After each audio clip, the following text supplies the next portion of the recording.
Changeons de sujet, c'est la conférence de presse du procureur de la République.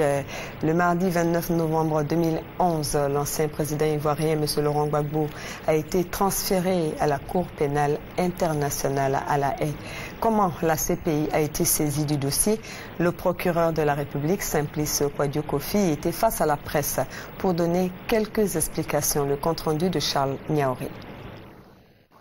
Le mardi 29 novembre 2011, en exécution d'un mandat d'arrêt lancé par la Cour pénale internationale, le 23 novembre 2011, Laurent Gbagbo a été transféré à La Haye, siège de la CPI.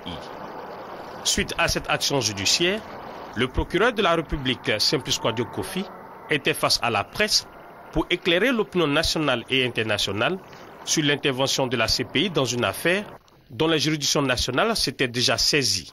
La Cour pénale internationale est complémentaire des juridictions criminelles nationales.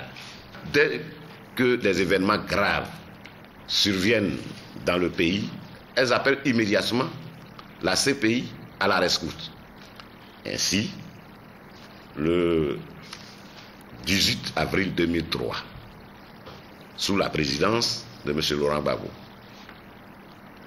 le gouvernement ivoirien a fait une déclaration de reconnaissance de la compétence de la CPI pour les crimes commis pendant la crise déclenchée dans la nuit du 18 au 19 septembre 2002.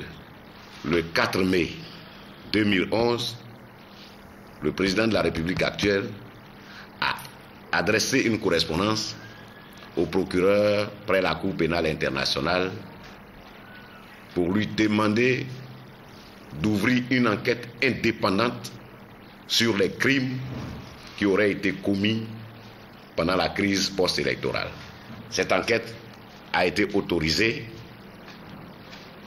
courant octobre 2011.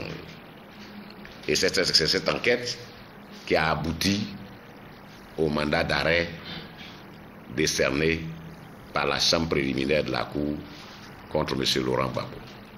Selon le procureur de la République, de la réception du mandat d'arrêt par ses services à la décision de la chambre d'accusation ivoirienne autorisant le transfèrement de Laurent Gbagbo à la CPI, toutes les règles de droit en la matière ont été remplies.